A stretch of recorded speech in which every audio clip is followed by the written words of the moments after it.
स्वागत है आपका फिर से एक बार हमारे साथ जुड़ने के लिए। तो देखिए आज हम डिटेल में बात करेंगे जो कि आपका सेक्ट जीएस मेडिकल कॉलेज है ना मुंबई के अंदर, तो इसके बारे में हम पूरा डिटेल में बात करेंगे। सबसे पहले हम बात करेंगे कॉलेज का कैंपस किस तरह का है, उसके बाद हम बात करेंगे कि कॉलेज का जो हॉस्पिटल है किस तरह का है, कौन सा हॉस्पिटल जो है इस कॉलेज के साथ अटैच है, यहाँ पर पेशेंट टोटल कितने आते हैं, बेड कितना है, यहाँ पर डॉक्टर्स कितनी है, कौन कौन सी डिग्री के लिए यहाँ पर पढ़ाई किया जाता है। जनरली हमारा फोकस जो यहाँ पर एमबीबीएस के लिए रहेगा और हॉस्पिटल के अंदर कितने बेड है, कितने यहाँ पर इन पेशेंट आते हैं, कितने आउट पेशेंट है पर साल यानी कि हर साल, तो उसके बारे में हम डिटेल में बात करेंगे। उसके बाद हम बात करेंगे कि कॉलेज का हॉस्टल किस तरह का है, यहाँ पर बॉयज एंड गर्ल्स दोनों के लिए हॉस्टल फैसिलिटीज है या नहीं, या फिर यहाँ पर फर्स्ट ईयर से हॉस्टल मिल जाता है, फिर सेकंड ईयर थर्ड ईयर के लिए हॉस्टल आपको देखने को मिल जाता है। तो उसके बारे में हम पूरा डिटेल में बात करेंगे। उसके बाद हम बात करेंगे कि अगर आप यहाँ पर एडमिशन ले लेते हो लेकिन आपको इनका रूल ब्रेक करते हो, या फिर अगर आप बीच में से एडमिशन कैंसिल करते हो, या फिर आपका डिग्री कंप्लीट हो जाता है, तो क्या आपको यहाँ पर कुछ सर्विस देनी होती है, कुछ वहां पर रूल है इनके, जो बॉन्ड है वो कितने रुपीज का है या फिर कितने साल का है, तो उसके बारे में हम पूरा का पूरा डिटेल में बात करेंगे।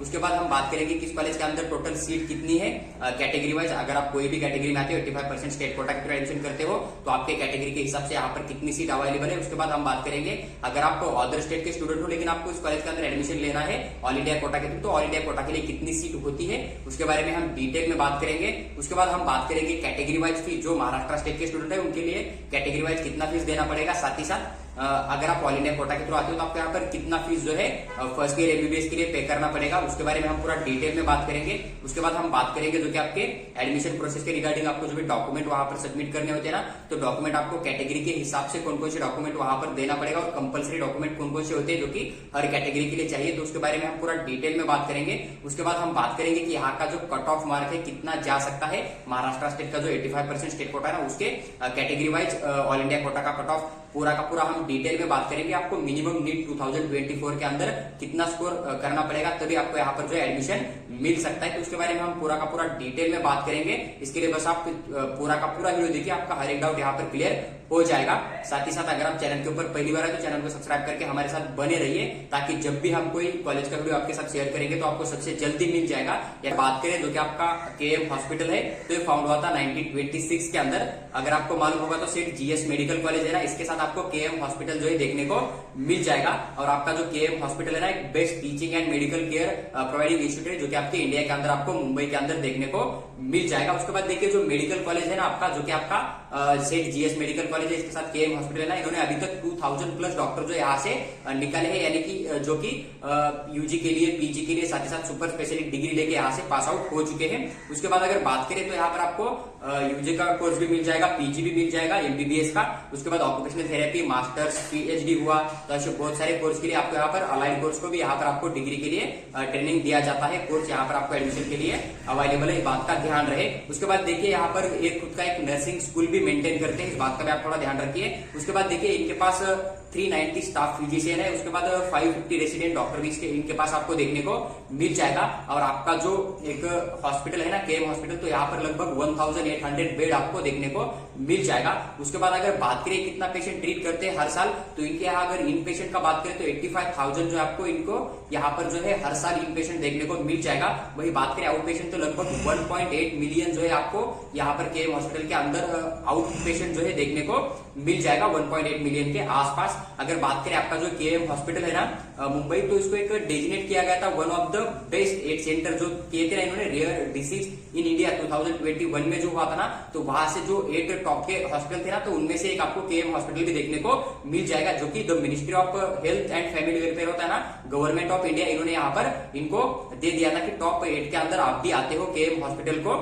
देखिए ये जो पूरा इन्फॉर्मेशन था हॉस्पिटल का, तो पूरा डिटेल में मैंने आपके साथ शेयर किया हुआ है। अगर आप इनके ऑफिशियल वेबसाइट के ऊपर विजिट करते हो तो आपको हर वार्ड के अंदर कितने बेड है, किस मतलब जैसे कि स्पेशलिस्ट के अंदर जाओगे आप, पेडियाट्रिस्ट होता है, गायनेकोलॉजिस्ट होता है, तो वहां पर उस कोर्स के लिए कितने बेड है वो भी आपको पूरा इन्फॉर्मेशन वहां पर मिल जाएगा। लेकिन फिलहाल अभी के लिए आपको इतना इन्फॉर्मेशन चाहिए कि यहाँ पर इन पेशेंट आउट पेशेंट कितना है, यहाँ पर आपको मिनिमम बेड कितना है, आपको यहाँ पर हॉस्पिटल अच्छा है या नहीं पेशेंट को, ये जनरल जो इन्फॉर्मेशन अभी आपके लिए चाहिए थी उतनी मैंने आपके साथ शेयर किया हुआ है। जब आपका यूजी यानी कि जो एमबीबीएस कंप्लीट हो जाएगा उसके बाद पीजी के लिए देखोगे आप, तब आप जो है अदर मतलब जिस आप पेडिट्री से जाओगे तो वहां पर कितने बेड से कितने पेशेंट आते हैं, तो उसकी इन्फॉर्मेशन फिर आप पीजी की काउंसलिंग के लिए कंडक्ट कर सकते हो। देखिए अभी हम बात करेंगे जो कि आपके डॉक्यूमेंट है, बॉन्ड है, फीस है, हॉस्पिटल है, सीट है, कट ऑफ है, तो आप पूरा वीडियो देखिए, आपका हर एक डाउट यहाँ पर क्लियर हो। जो आपका सेट जीएस मेडिकल कॉलेज है ना परली मुंबई के अंदर, तो उसका एडमिशन जो है ना एमबीबीएस एकेडमिक ईयर 2023-24 का जो एक ब्राउचर उन्होंने रिलीज किया था ना, तो उसके बारे में हम बात करेंगे। देखिए यहाँ पर आपको क्या होता है कि कुछ फॉर्म दिए हुए होते हैं इन्होंने,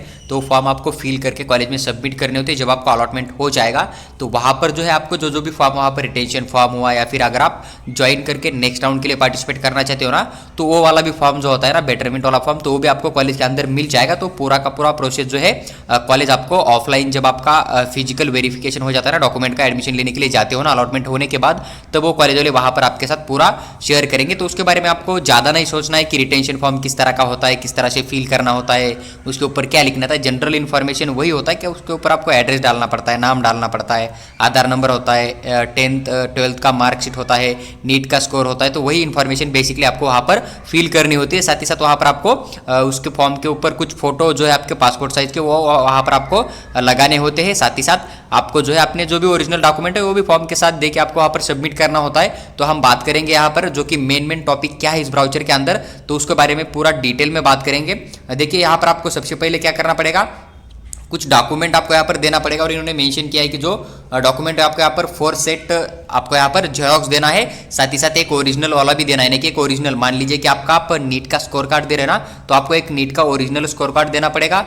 साथ ही साथ उसके जेरोक्स भी आपको यहाँ पर सबमिट करना पड़ेगा। देखिए मान लीजिए कि अभी नीट का जो स्कोर कार्ड है ना, उसका तो आप प्रिंट आउट ही निकाल लोगे, तो यहाँ पर अदर डॉक्यूमेंट हम लेके चलेंगे। जैसे कि आपको यहाँ पर 12th का मार्कशीट देना है ना, तो आपको यहाँ पर 12th का मार्कशीट एक ओरिजिनल देना पड़ेगा। साथ ही साथ इसके आपको 4 जेरोक्स यहाँ पर सबमिट करने पड़ेंगे इसी कॉलेज के अंदर, इस बात का ध्यान रहे। देखिए इन्होंने 2 ग्रुप के अंदर जो है डॉक्यूमेंट को अलग अलग रखा है। सबसे पहले ग्रुप ए की बात करें तो आपको यहाँ पर सिलेक्शन लेटर या फिर अलॉटमेंट लेटर होता है। अभी अलॉटमेंट लेटर क्या होता है, जब आप एमबीबीएस के लिए मतलब आपका नीट का रिजल्ट आ जाएगा तो उसके बाद आपको क्या करना होता है, सीईटी सेल एक ऑफिशियल वेबसाइट होता है काउंसलिंग का, तो वहां पर क्या करना पड़ेगा, महाराष्ट्र स्टेट के अंदर अगर आप करना चाहते हो स्टेट कोटा के थ्रू, तो आपको सीईटी सेल के ऊपर जाके एक रजिस्ट्रेशन फॉर्म फिल करना होता है। रजिस्ट्रेशन फॉर्म फिल करने के बाद आपको क्या होता है, आपका एसएमएल नंबर, कैटेगरी रैंक मिल जाता है, और उसके बेसिस के ऊपर आपका चॉइस फिलिंग कंडक्ट किया जाता है।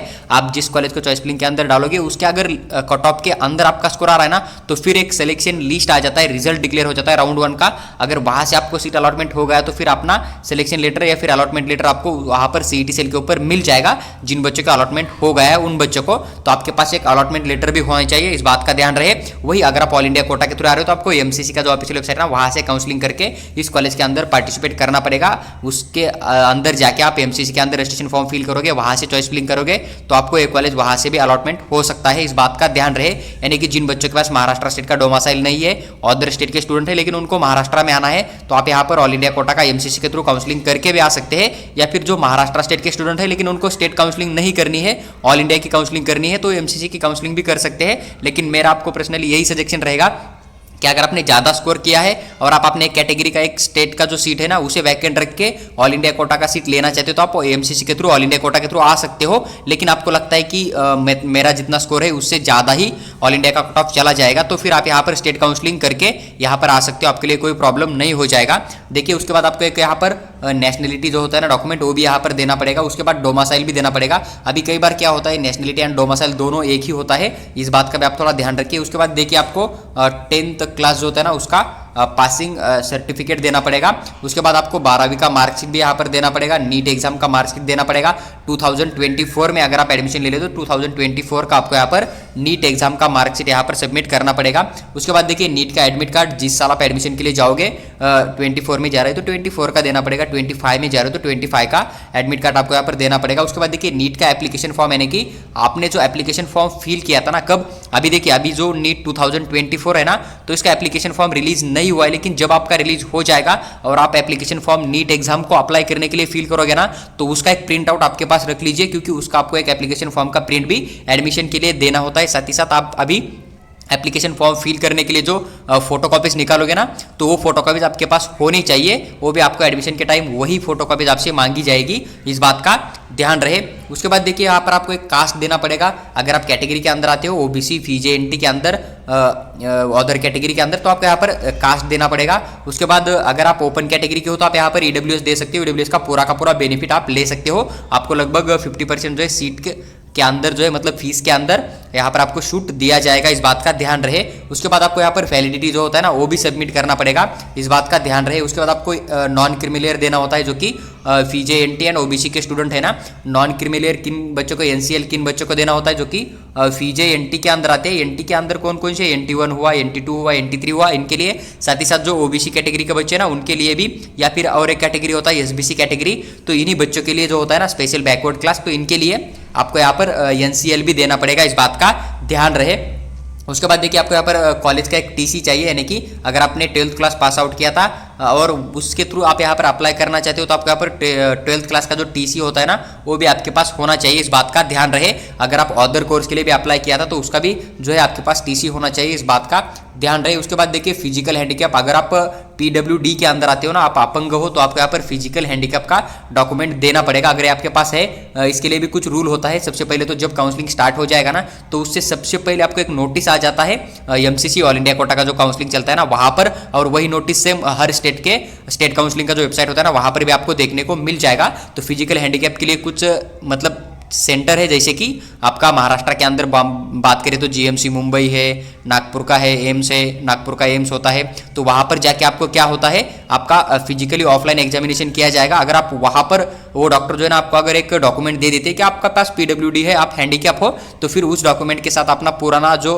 फिजिकल हैंडीकैप का होता है ना, तो वो जोड़ के आप यहाँ पर एडमिशन प्रोसेस के लिए पार्टिसिपेट कर सकते हो। लेकिन जो एमसीसी सेंटर रिलीज करेगा, वहां पर अगर उन्होंने बोल दिया कि आप मतलब जो उनका रूल होता है, एक परसेंटेज होता है ना, उसके ऊपर भी मैं डिटेल में वीडियो आगे वाले समय में आपके साथ शेयर करूंगा। अगर उस परसेंटेज के बीच में आप नहीं आते हो, कम हो, या फिर उससे ज्यादा अपंग हो, या फिर उससे कम अपंग हो, तो फिर आपको फिजिकल जो हैंडीकैप होता है ना, उसका बेनिफिट नहीं मिलेगा, क्योंकि फिजिकल हैंडीकैप का बेनिफिट जो है ना मतलब बहुत ज्यादा होता है। क्योंकि कई बार जो बच्चे जस्ट नीट एग्जाम क्वालिफाई हो चुके हैं ना, तो उसके ऊपर भी उनको सीट अलॉटमेंट मिल जाता है गवर्नमेंट कॉलेज के अंदर। और ऐसा नहीं कि आपके पास मतलब एक कोई भी अपने डिस्ट्रिक्ट का पीडब्ल्यूडी का डॉक्यूमेंट है तो आपको जो है सेंटर वाले दे ही देंगे, नहीं। बहुत सारे बच्चे थे लास्ट ईयर मेरे पास भी काउंसलिंग के लिए, उनको भी जो है जीएमसी मुंबई ने भी किसी बच्चों को आउट कर दिया था, बहुत ज़्यादा बच्चों को आउट कर दिया था कि आप जो है एक तो फिजिकली हैंडीकैप इतने नहीं हो या फिर इससे कम हो तो आप यहाँ पर एडमिशन नहीं ले सकते हो। तो उनके भी रूल होते हैं, उसके ऊपर मैंने लास्ट ईयर का वीडियो डाल के रखा है, उसका लिंक मैं आपको डिस्क्रिप्शन में देने की कोशिश करूंगा, या फिर आपको वो जो इन्फॉर्मेशन है ना, मैं आने वाले समय भी आपके साथ जरूर शेयर करूंगा।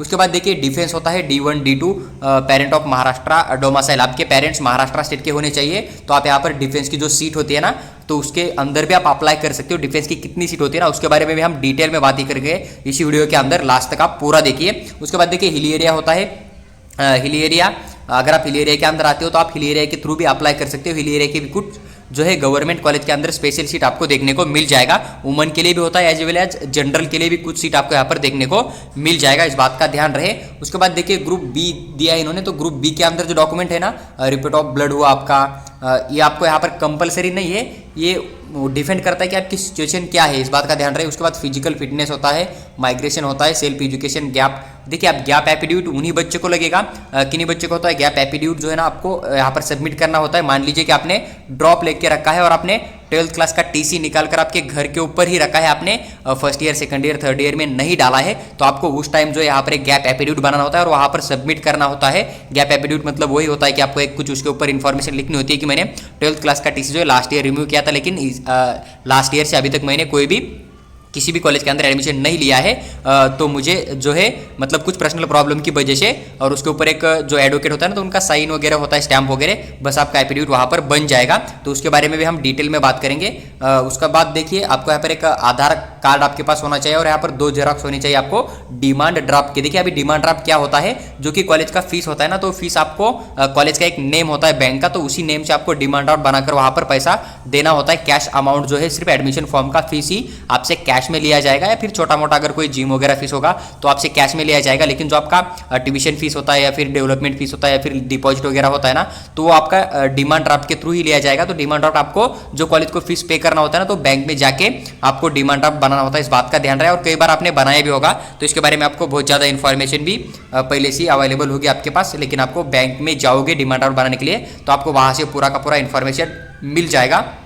देखिए उसके बाद इन्होंने यहाँ पर कुछ बॉन्ड दे के रखा है। देखिए इन्होंने बोल दिया है कि आपको यहाँ पर कुछ बॉन्ड जो है साइन करना होता है जब आप यहाँ पर एडमिशन लेते हो, तो उसके बाद 1 मंथ के अंदर, यानी कि 1 महीने के अंदर ही आपको एक बॉन्ड साइन करना होता है, इस बात का ध्यान रहे। देखिए बाकी यहाँ पर आप पढ़ सकते हो कि जो यूनिवर्सिटी का फाइनल एग्जाम होगा ना, तो उसके लिए आपका अटेंडेंस कितना होना चाहिए, लेक्चर का अटेंडेंस 75% आपका होना चाहिए। तो इन्होंने पूरा जो अटेंडेंस वगैरह दिया ना, प्रैक्टिकल के लिए कितना होना चाहिए, इंटरनल के लिए कितना मार्क होना चाहिए, थ्योरी के अंदर कितना स्कोर आना चाहिए, तभी आप यहाँ पर यूनिवर्सिटी का एग्जाम जो फर्स्ट ईयर पास आउट हो सकते हो। तो ये पूरा इन्होंने यहाँ पर देख के रखा है। तो इन्फॉर्मेशन आप एडमिशन होने के बाद खुद ना खुद आपको लेक्चर जब आपकी स्टार्ट हो जाएगा ना, एनाटॉमी, फिजियोलॉजी, बायोकेमिस्ट्री वगैरह, तो वो टीचर भी आपको दे देगा। फिर इतना इन्फॉर्मेशन आप यहाँ पर इसे पढ़ के समझ सकते हो। देखिए उसके बाद एक बॉन्ड है, अगर आप यहाँ पर देखिए एडमिशन अपना कंप्लीट कर सकते हो कट ऑफ डेट से, लेकिन कट ऑफ डेट के बाद अगर आप अपना एडमिशन कैंसिल करते हो ना MBBS BDS का, तो आपको यहाँ पर लगभग 10 लाख रुपीस का बॉन्ड यहाँ पर देना पड़ेगा। साथ ही साथ आपका जो सिक्योरिटी डिपॉजिट होता है ना, वो भी आपको रिफंड नहीं दिया जाएगा। मान लीजिए कि कोई एक XY तारीख आपको यहाँ पर कट ऑफ डेट दे रखा था, X तारीख, लेकिन उसके बाद अगर आप 4-5 दिन के बाद जाते हो या फिर उसके नेक्स्ट डे जाते हो और अपना जो MBBS का एडमिशन या फिर BDS का एडमिशन कैंसिल करते हो, तो आपको यहाँ पर 10 लाख रुपीज जो है पेनल्टी चार्ज पे करना पड़ेगा। और आपका 4000 का जो डिपॉजिट था ना 4K का, तो वो भी आपको रिफंड नहीं मिलेगा, इस बात का ध्यान रहे। और अगर आप ध्यान से पढ़ोगे तो आपको सिर्फ 1 साल का सर्विस यहाँ पर पे करना पड़ेगा। इंटर्नशिप तो आपको कंपलसरी होता ही होता है, और गवर्नमेंट कॉलेज के अंदर जो है इंटर्नशिप के अंदर भी आपको पेमेंट दिया जाता है, इस बात का ध्यान रहे। और उसके बाद जब आपका डिग्री पूरा कंप्लीट हो जाएगा ना, तब आपको यहाँ पर 1 साल का सर्विस देना होता है गवर्नमेंट कॉलेज के अंदर, इस बात का ध्यान रहे। तो वो आपको यहाँ पर कंपलसरी देना पड़ेगा, इस बात का आप थोड़ा ध्यान रहे। ऐसा नहीं कि मान लीजिए आपका भी एक कॉमन डाउट यही आता है कि सर हमें अगर पीजी में सीट मिल गया तो फिर हमें यहाँ पर जो है यूजी का 1 साल का सर्विस देना ही होगा। नहीं, आप अगर पीजी को सीट मिल जाता है तो पीजी का कोर्स कंप्लीट करके फिर रिटर्न आके यहाँ पर आप 1 साल का सर्विस दे सकते हो, इस बात का ध्यान रहे। लेकिन आपको 1 साल का सर्विस यहाँ पर देना है, इन्होंने यहाँ पर साफ साफ मेंशन किया हुआ आपको नजर आ जाएगा।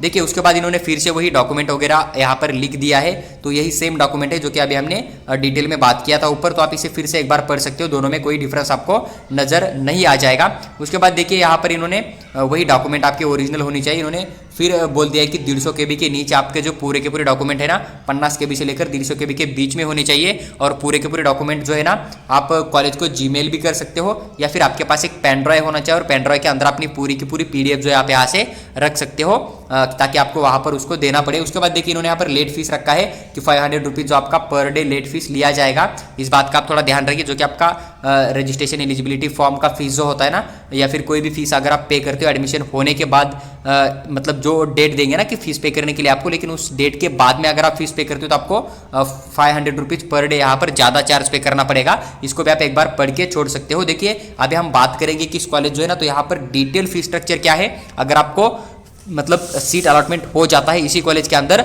जो आपका 85% स्टेट कोटा है उसके थ्रू, या फिर जो आपका 15% आपका ऑल इंडिया कोटा है ना, इसके थ्रू, तो आपको यहाँ पर मिनिमम कितना फीस पे करना पड़ेगा। सबसे पहले देखिए एडमिशन कोटा दिया इन्होंने, अगर आपको ऑल इंडिया कोटा के थ्रू अलॉटमेंट हो जाता है, लेकिन आप यहाँ पर महाराष्ट्र स्टेट से नहीं हो, यानी कि आप महाराष्ट्र स्टेट के स्टूडेंट नहीं हो, आपके पास महाराष्ट्र का डोमिसाइल नहीं है, आप ऑल इंडिया कोटा के थ्रू यहाँ पर अप्लाई करते हो ना, तो आपको यहाँ पर लगभग 1,44,450 रुपीज़, यानी कि 1,44,450 रुपीज़ आपको यहाँ पर देना पड़ेगा। चाहे आपका कैटेगरी ओपन हो, OBC हो, SC हो, ST हो, EWS हो, या फिर PWD कोटा हो। अगर आप ऑल इंडिया कोटा के थ्रू आते हो, आपके पास महाराष्ट्र स्टेट का डोमिसाइल नहीं, यानी कि नॉट बिलोंग टू महाराष्ट्र, अगर आप महाराष्ट्र स्टेट के स्टूडेंट नहीं हो, तो आपको यहाँ पर 1,44,450 रुपीज़ देना पड़ेगा। और आपको जो डिमांड ड्राफ्ट बनाना, देखिए सिंगल DD देना है आपको यहाँ पर, और DD किस नाम से बनाना है, set GS medical college payable eight Mumbai, इस नाम से आपको डिमांड ड्राफ्ट बनाना है, ध्यान रहे।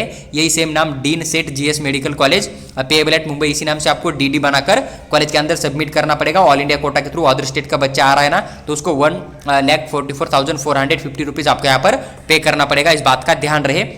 उसके बाद देखिए ऑल इंडिया कोटा के थ्रू अगर आप काउंसलिंग करके आ रहे हो, लेकिन आप महाराष्ट्र स्टेट के स्टूडेंट हो, आपके पास महाराष्ट्र स्टेट का मतलब डोमिसाइल अवेलेबल है, तो आपको यहाँ पर कितना फीस देना पड़ेगा। आप ओपन PWD में आते हो तो आपको 1,44,450 रुपीज़ देना पड़ेगा। उसके बाद आप रिजर्व कैटेगरी में आते हो, OBC, ST, FIJE, NT category में आते हो, NT के अंदर आपका NT-B भी आया, NT-C भी आया और NT-D भी आया, तो आपको यहाँ पर 16,250 रुपीज़ पे करना पड़ेगा। आप ऑल इंडिया कोटा के थ्रू आ रहे हो तो यहाँ पर इस बात का ध्यान रहे। उसके बाद देखिए अगर आप SC कैटेगरी के के स्टूडेंट हो तो आपको यहाँ पर 11,250 रुपीज़ देना पड़ेगा। अगर आप EWS के थ्रू आ रहे हो या फिर आपके पास जो EBC है ना तो वो अवेलेबल है, यानी कि आपका इनकम मतलब आप ओपन कैटेगरी में आते हो लेकिन आपका इनकम जो है 8 लाख पर ईयर से नीचे है तो आपको यहाँ पर 81,600 रुपीज़ पे करना पड़ेगा, जो कि EWS वाले बच्चे या फिर ओपन कैटेगरी वाले बच्चे हैं जिनके पास की इनकम जो है 8 लाख से नीचे है और इन्होंने EWS या फिर EBC कोटा के थ्रू अप्लाई किया तो उनको 81,600 रुपीज़ पे करना पड़ेगा, इस बात का ध्यान रहे। उसके बाद देखिए एक स्टेट कोटा होता है, स्टेट कोटा के थ्रू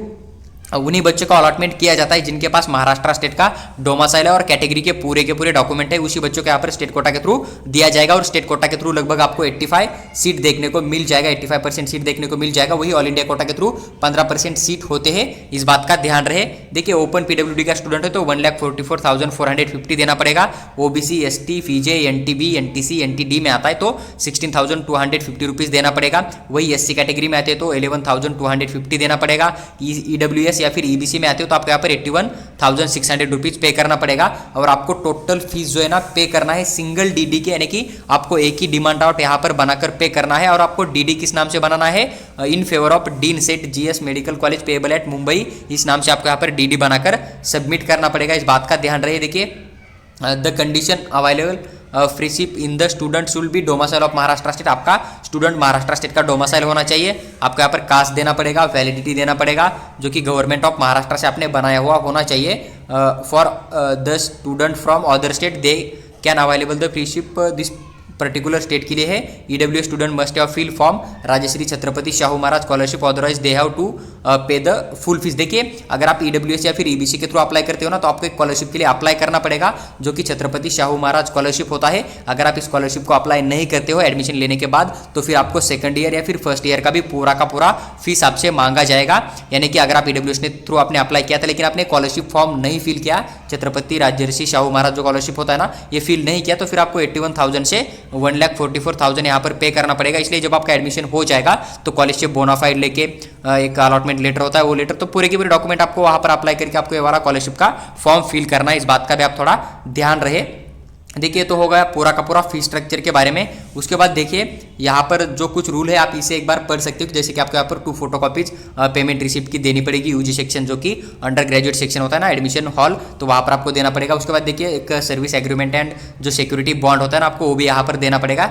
सिक्योरिटी बॉन्ड जो होता है या फिर सर्विस एग्रीमेंट मतलब 1 साल का आपको यहाँ पर सर्विस देना ही पड़ेगा। सिक्योरिटी जो बॉन्ड होता है ना ये भी आपको यहाँ पर जो है कॉलेज के अंदर देना पड़ेगा। तो आप इसे एक बार पढ़ सकते हो, ये कोई मतलब बड़ी बात नहीं है आपके लिए। इसे आप पढ़ने के बाद आपको यहाँ पर समझ आ जाएगा। देखिए उसके बाद यहाँ पर इंपॉर्टेंट बात आपको यही थी कि हॉस्टल फैसिलिटीज़ के बारे में बॉयज एंड गर्ल्स के लिए, तो उन्होंने यहाँ पर साफ साफ मेंशन किया है कि hostel facilities is not available for the first MBBS student. अगर आप फर्स्ट ईयर के लिए इसी कॉलेज के अंदर MBBS के लिए एडमिशन करते हो तो आपको यहाँ पर कोई भी हॉस्टल फैसिलिटीज़ नहीं है, इस बात का ध्यान रहे। There is no particular mess fee for the student, और कोई यहाँ पर आपको पर्टिकुलर मेस फी भी नहीं है, इस बात का ध्यान रहे। फर्स्ट ईयर के जो स्टूडेंट है ना इनके लिए कोई भी हॉस्टल ना गर्ल्स के ना बॉयज यहाँ पर कुछ इन्होंने मेंशन नहीं किया है। इन्होंने साफ साफ यहाँ पर इतना मेंशन किया है कि hostel facilities not available for the first MBBS student. First year के जो MBBS स्टूडेंट है उनके लिए यहाँ पर कोई भी हॉस्टल वगैरह आपको देखने को नहीं मिल जाएगा।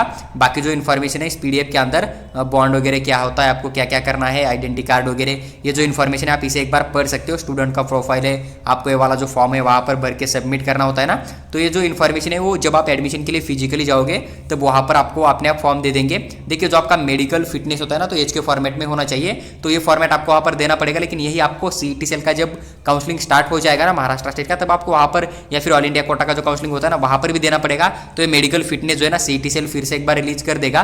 तो यहाँ पर सिर्फ आपको क्या होता है, जो भी आपके नज़दीक का एक रजिस्टर्ड फिजिशियन है ना, कि डॉक्टर है जिन्हें की डिग्री कंप्लीट करके पेशेंट वगैरह चेक करते हैं ना हॉस्पिटल, तो वहाँ पर जाके आपको यहाँ पर सिर्फ अपना नाम वगैरह डालना होता है और यहाँ पर उनका जो एड्रेस वगैरह या फिर यहाँ पर सिग्नेचर, नेम, रजिस्ट्रेशन नंबर है ना, उनका जो स्टैंप होता है ना तो आपको लेना पड़ता है। कोई इसके अंदर डिफिकल्ट चीज़ नहीं है कि आप मेडिकली फिट हो एडमिशन के लिए, आपको बस इतना ही प्रोसेस करना होता है, इस बात का ध्यान रहे। देखिए बाकी जो है हमें पत्र वगैरह होता है ना तो इसे आप एक बार पढ़ सकते हो, मतलब इसके अंदर कुछ आपको एक्सप्लेन करने जैसा है ही नहीं, इस बात का ध्यान रहे। देखिए अभी हम बात करेंगे इसके बाद बाद की जो यहाँ पर सीट मैट्रिक्स यानी कि किस कैटेगरी के बच्चों के लिए यहाँ पर टोटल कितनी सीट अवेलेबल होती है उसके बारे में। देखिए जो आपका 10 लाख रुपीज़ का बॉन्ड है ना, तो ये बॉन्ड का जो फॉर्म है यही फॉर्म आपको इसी के ऊपर आपका पूरा इन्फॉर्मेशन फिल करना पड़ेगा। Name of the student, academy, admission जो ईयर क्या, कॉलेज का नाम डालना पड़ेगा यहाँ पर। फिर आपको क्या देखिए स्टूडेंट का नेम भी डालना पड़ेगा, एड्रेस, सिग्नेचर, डेट के साथ डालना पड़ेगा।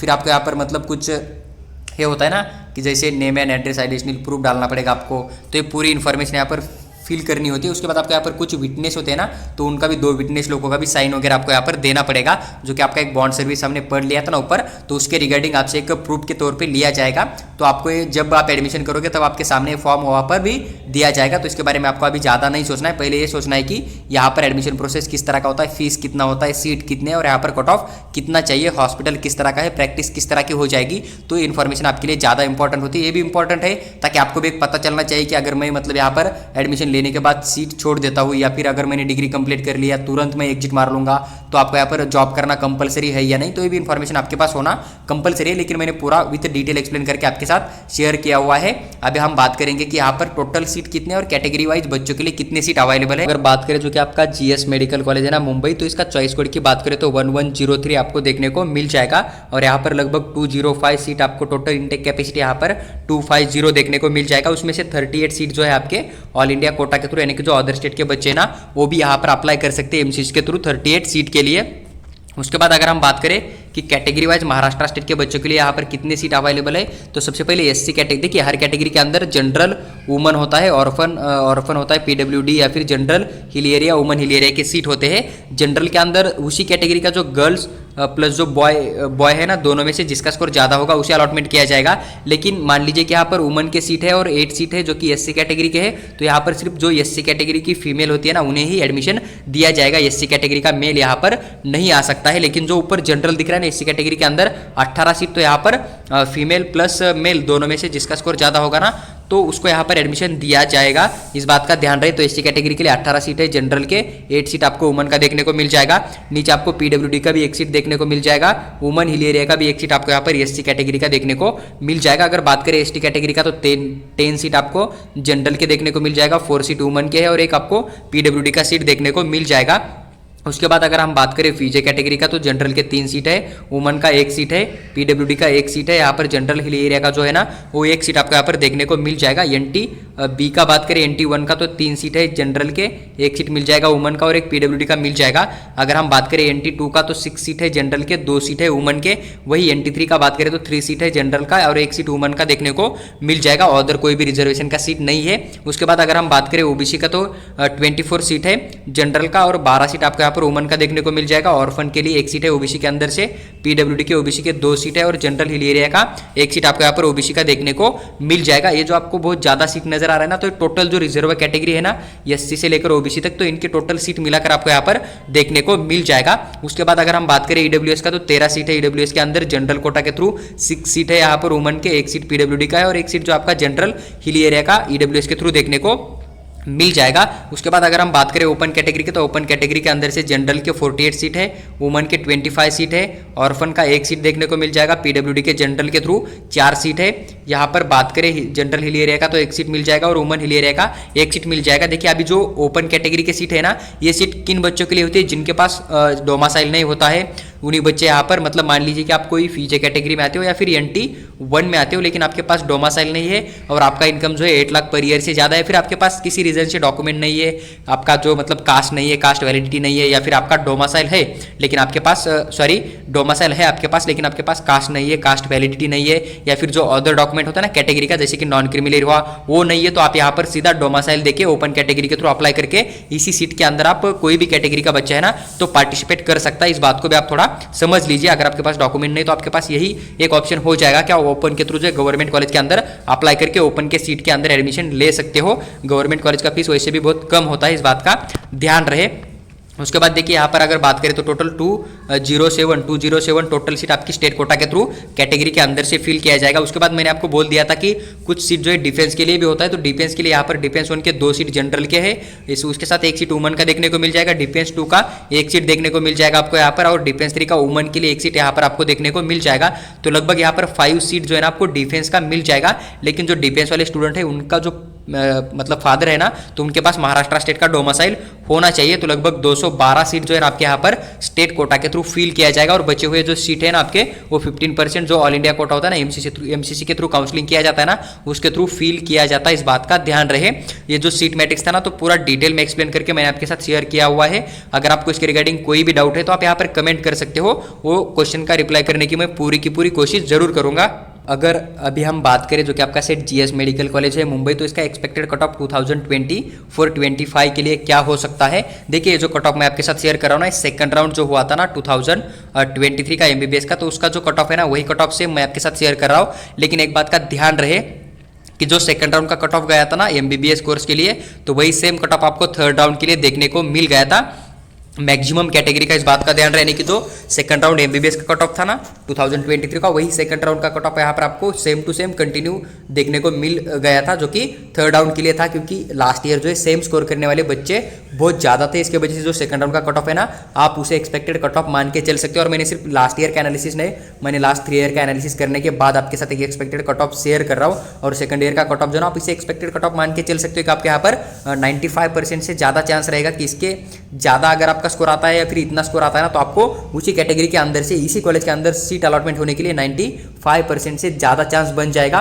कई बार क्या होता है कि मान लीजिए कोई जेएनटी वाली कैटेगरी है, NT1 या NT2 या फिर NT2 वाले या फिर NT3 वाले, तो उन्हीं कैटेगरी के अंदर सीट बहुत कम होती है। अगर उनका बच्चा अगर बहुत ज़्यादा स्कोर करने वाला निकल के आया और उसने इसी कॉलेज को टॉप के ऊपर चॉइस फिलिंग में डाल दिया, तो फिर उसको एक कॉलेज मिल जाएगा ना, तो इससे ज़्यादा भी कट ऑफ वहाँ की जा सकते हैं, क्योंकि वहाँ पर सीट एक ही था, उस बच्चे को राउंड 1 के अंदर मिला तो उसने वहाँ पर ज्वाइन कर लिया, तो फिर राउंड 2 के अंदर उसी कैटेगरी का सीट ही नहीं है, तो फिर कट ऑफ मतलब ऊपर नीचे नहीं होगा। इस बात का थोड़ा ध्यान रहे। तो डिपेंड करता है कि सिचुएशन किस तरह से बन जाएगा एग्जाम होने के बाद, इसके अंदर आपको थोड़ा बहुत वेरिएशन भी देखने को मिल सकता है, कट ऑफ चेंज भी नजर आ सकता है। लेकिन इतना स्कोर करते हो आप, जो कि मैं आपके साथ शेयर करूंगा एक्सपेक्टेड कट ऑफ, तो उसके बाद आपको 95% जो है सीट अलॉटमेंट होने के लिए चांस मिल जाएगा। 95 नहीं 99% भी आप लेके चल सकते हो। देखिए, उसके बाद एससी कैटेगरी की अगर बात करें, तो जनरल के कट ऑफ की बात करें तो लगभग 40,828 आपको ऑल इंडिया रैंक देखने को मिल जाएगा। और उसी बच्चे का नीट स्कोर की बात करें तो 581 जिस बच्चे का नीट स्कोर था उसे अलॉटमेंट हो चुका था। वही एससी कैटेगरी के अंदर अगर हम वुमेन के कोटा की बात करें कट ऑफ की, तो 584 आपको देखने को मिल जाएगा।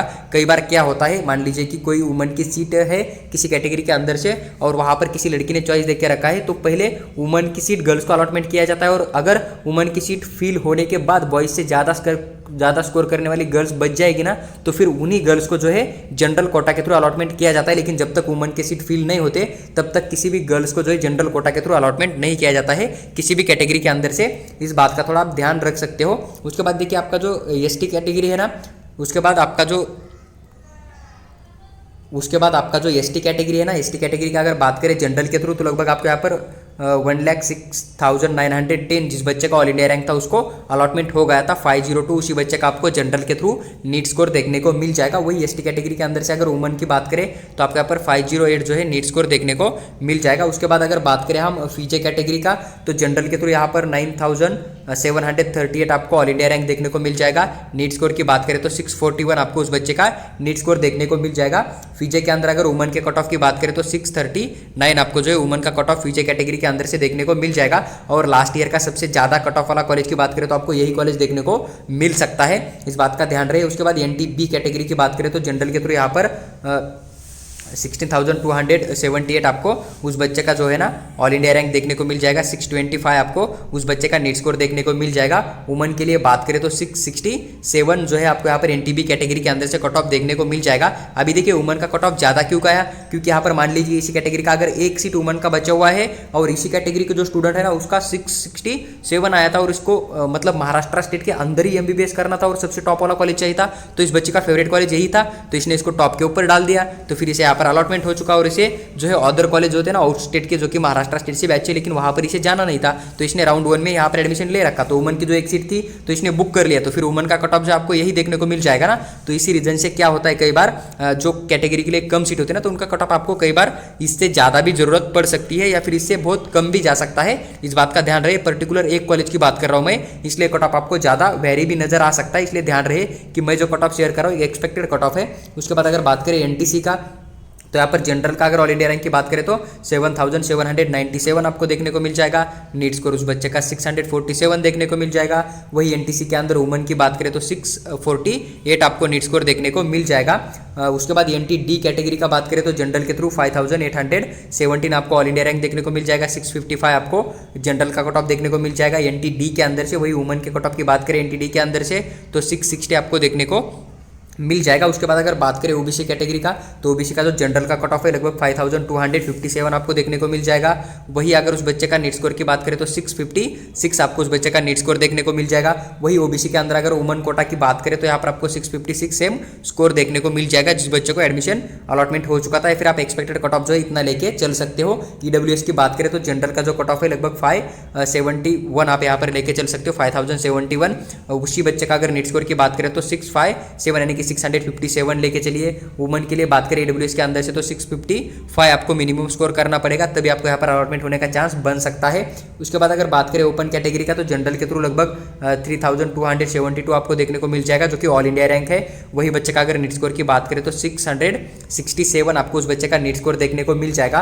ओपन कैटेगरी के अंदर अगर हम वुमन के लिए बात करें तो 675 आपको जो है कट ऑफ देखने को मिल जाएगा, जो कि सेकंड राउंड का कट ऑफ गया था आपका जो भी सेट जीएस मेडिकल कॉलेज है ना मुंबई के अंदर। तो वही होता है कि वुमन ज़्यादातर लड़कियां जो है महाराष्ट्र स्टेट या फिर जो भी स्टेट है उनका प्रॉपर स्टेट तो उसे छोड़ के बाहर नहीं जाती है। इसलिए आपको कई बार क्या होता है कि वुमन का जो सीट होती है ना तो उनका कट ऑफ आपको ज़्यादा देखने को मिल जाता है। लेकिन इनकेस कुछ कैटेगरी ऐसी होती है जैसे कि एसटी कैटेगरी हुआ या फिर फीजे कैटेगरी हुआ तो उनके अंदर अगर ज़्यादा वुमन मतलब एग्जाम नहीं देगी तो उसी कैटेगरी के अंदर आपको वुमन का कट ऑफ जो है कई बार कम भी देखने को मिल सकता है। तो मेरा आपको पर्सनली यही बोलना था कि अगर मान लीजिए आपके कैटेगरी के अंदर से वुमन की सीट है और वहाँ पर जो मतलब एग्जाम देने वाली गर्ल्स ज़्यादा है और गर्ल्स ज़्यादा होगी तो संभव है ना कि ज़्यादा स्कोर भी बन सकता है किसी गर्ल्स का। अगर वो उसी सीट के लिए दावा करेगी, वो सीट अगर उसे मिल जाएगा वहाँ पर बुक कर लेगी तो फिर वुमन कोटा की जो सीट होती है ना तो उनका कट ऑफ ज़्यादा भी जा सकता है। लेकिन मान लीजिए कि कोई वुमन कोटा की गर्ल जो है उसने मतलब ज़्यादा स्कोर नहीं किया है, उनका स्कोर कम ही है, तो फिर वुमन का कट ऑफ आपको जो कम भी देखने को मिल सकता है। इस बात का भी आप थोड़ा ध्यान रहे। देखिए जो भी एक इन्फॉर्मेशन था